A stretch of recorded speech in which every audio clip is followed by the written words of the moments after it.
നിങ്ങളെപ്പോഴെങ്കിലും ഇങ്ങനെ ഒരാളെ കണ്ടിട്ടുണ്ടോ എന്ന് പറയണേ. ഒരു ഏരിയയിൽ ഭയങ്കര സ്മാർട്ടായിരിക്കും, ഫോർമലായിട്ട് സംസാരിക്കും, പക്ഷേ ജസ്റ്റേഴ്സ്, സോഷ്യൽ ക്യൂസ്, ജോക്സ് അല്ലെങ്കിൽ സർക്കാസം ഇങ്ങനെയുള്ള കാര്യങ്ങളൊന്നും അവർക്ക് മനസ്സിലാക്കിയെടുക്കാൻ കഴിയില്ല. ഞാൻ പറഞ്ഞു വരുന്നത് ആസ്പെർജേഴ്സ് ഡിസോർഡറിനെ പറ്റിയാണ്. ഇതിനു മുമ്പ് പെർവസീവ് ഡെവലപ്മെൻ്റൽ ഡിസോർഡർ എന്ന് പറയുന്ന കാറ്റഗറിയുടെ അണ്ടറിൽ വരുന്ന സെപ്പറേറ്റ് ഡയഗ്നോസിസ് തന്നെയായിരുന്നു. പക്ഷേ ഇപ്പോൾ ഓട്ടിസം സ്പെക്ട്രം ഡിസോർഡറിൻ്റെ അണ്ടറിലാണ് വരുന്നത്. ഹൈ ഫങ്ഷനിങ് ഓട്ടിസം എന്നൊക്കെ പറയും. ആവറേജ് അല്ലെങ്കിൽ എബോ ആവറേജ് ഇൻ്റലിജൻസ് ഇവർക്കുണ്ടാവും. അതുപോലെ തന്നെ നോർമൽ ലാംഗ്വേജ് ഡെവലപ്മെൻറ്റ് ഉണ്ടാവും.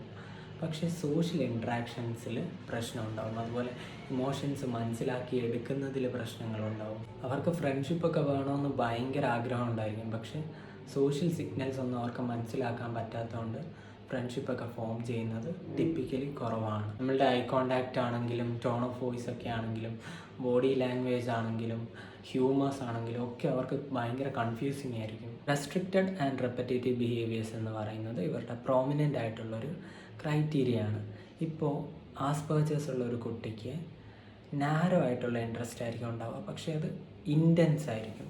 ഇപ്പോൾ ഡൈനോസറിനെ ഇഷ്ടമുള്ള ഒരു കുട്ടിക്ക് ഡൈനോസറിൻ്റെ ഏതൊരു സ്പീഷീസിനെ പറ്റി ചോദിച്ചാലും അറിയാമായിരിക്കും, പക്ഷേ ബേസിക് ആയിട്ടുള്ള മറ്റ് പല കാര്യങ്ങളും അറിയുന്നുണ്ടാവില്ല.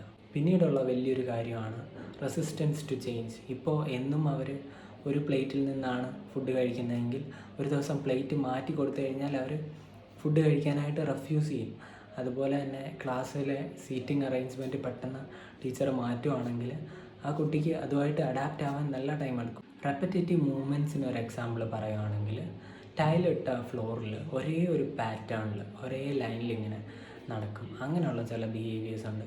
സംസാരിച്ച സൗണ്ട്സ് അല്ലെങ്കിൽ ഫ്രേസസ് വീണ്ടും റിപ്പീറ്റ് ചെയ്തുകൊണ്ടേയിരിക്കും. അതുപോലെ തന്നെ റിജിഡ് ആയിട്ടുള്ള ബിഹേവിയേഴ്സ് ഭയങ്കര കൂടുതലാണ്. ഇപ്പോൾ ഒരു ഗെയിം കളിക്കുകയാണെങ്കിൽ എപ്പോഴും അതിൽ സെയിം റൂൾസ് ആയിരിക്കണം എന്നവർക്ക് നിർബന്ധമുണ്ട്. അതുപോലെ തന്നെ ഒരു ടാസ്ക് കൊടുക്കുകയാണെങ്കിൽ അതും എപ്പോഴും ഈവൻ ആയിരിക്കണം, സെയിം ആയിരിക്കണം എന്നുള്ളൊരു നിർബന്ധം അവർക്കുണ്ട്. ഇല്ലെങ്കിൽ അവർക്ക് ഡിസ്ട്രെസ് ഉണ്ടാവും. പിന്നീട് കോഗ്നിറ്റീവ് ആൻഡ് തിങ്കിങ് സ്റ്റൈലിലേക്ക് വരുമ്പോൾ ലിറ്ററൽ ഇൻ്റർപ്രിട്ടേഷൻ ഉണ്ടാവും. ഒരു കാര്യം നമ്മൾ പറയുന്ന സമയത്ത് അതിനെ ലിറ്ററലി എടുക്കും. ഒരു ബോളിൽ കണ്ണ് വേണം എന്ന് പറയുന്ന സമയത്ത് ആ ഒരു ബോൾ വെച്ച് നന്നായിട്ട് പ്ലേ ചെയ്യുന്നതിന് പകരം ആ ഒരു ബോളിൽ സ്റ്റെയർ ചെയ്യുകയാണ് അവർ ചെയ്യുക. അതുപോലെ തന്നെ സ്ട്രോങ് ആയിട്ടുള്ളൊരു ഡയമെൻഷനാണ് സ്ട്രോങ് ലോജിക് പക്ഷേ weak emotional interpretation. Scientific concept ഒക്കെ അവർക്ക് ഈസി ആയിട്ട് എക്സ്പ്ലെയിൻ ചെയ്യാൻ കഴിയും. പക്ഷെ നിങ്ങൾ എന്തുകൊണ്ടാണ് അപ്സെറ്റായിരിക്കുന്നത് എന്ന് ചോദിച്ചു കഴിഞ്ഞാൽ അവർക്ക് മനസ്സിലാക്കാനും ആൻസർ ചെയ്യാനും നല്ല ബുദ്ധിമുട്ടുണ്ടാവും. ഡീറ്റെയിൽഡ് ഫോക്കസ് തിങ്കിങ്ങും അവരുടെ ഒരു ഫാക്ടറാണ്. അവർ കോമാസോ അല്ലെങ്കിൽ മിസ്അലൈൻഡ് ആയിട്ടുള്ള എന്തെങ്കിലും ചെറിയ സെറ്റിലായിട്ടുള്ള ചേഞ്ചസ് പോലും അവർ ശ്രദ്ധിക്കും. പക്ഷേ ബിഗ് പിക്ചർ പലപ്പോഴും അവർ മിസ് ചെയ്തു പോകും.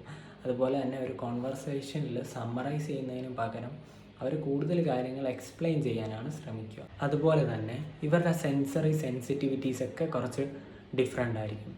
ഇപ്പോൾ ഓവറായിട്ടുള്ള ബ്രൈറ്റ് കളേർഡായിട്ടുള്ള റൂമിലൊന്നും അവർക്ക് ഇരിക്കാൻ കഴിയില്ല. സൺലൈറ്റ് അവോയ്ഡ് ചെയ്യും. ഡാർക്ക് കളേർഡായിട്ടുള്ള റൂംസ് പ്രിഫർ ചെയ്യും. അതുപോലെ ഒരുപാട് ശബ്ദമുള്ളടത്ത് പോയി കഴിഞ്ഞാൽ ഇയേഴ്സ് കവർ ചെയ്യുക. അതുപോലെ തന്നെ ടച്ച് സെൻസിറ്റിവിറ്റി ഉണ്ടാവും. ഇപ്പോൾ ഒരുപാട് ടെക്സ്ചറുള്ള ക്ലോത്തിങ് ഒന്നും യൂസ് ചെയ്യില്ല. അതുപോലെ തന്നെ സ്മെൽ ആൻഡ് ടേസ്റ്റ് സെൻസിറ്റിവിറ്റി ഉണ്ടായതുകൊണ്ട് ഭയങ്കര സെലക്റ്റീവ് ആയിരിക്കും ഈറ്റിങ്ങിൽ. അതുപോലെ തന്നെ ഒരുപാട് സെൻ്റൊക്കെ ഉള്ള പ്ലേസസ് ഇവർ അവോയ്ഡ് ചെയ്യും. ആസ്പെർജേഴ്സ് ഡിസോർഡർ ഒരിക്കലും ഒരു ലിമിറ്റേഷൻ അല്ല, അതൊരു ടൈപ്പ് ഓഫ് ബ്രില്യൻസ് ആണ്. അവരുടെ സോഷ്യൽ ഡിഫറൻസ് മാത്രം അങ്ങോട്ട് മാറ്റി വെച്ചിട്ട് അവരുടെ പോസിറ്റീവ്സ് കാണാൻ തുടങ്ങിക്കഴിഞ്ഞാൽ നമുക്ക് ഒരുപാട് ഔട്ട്പുട്ട് അവരിൽ നിന്ന് ലഭിക്കും. Acceptance is not charity, it's respect.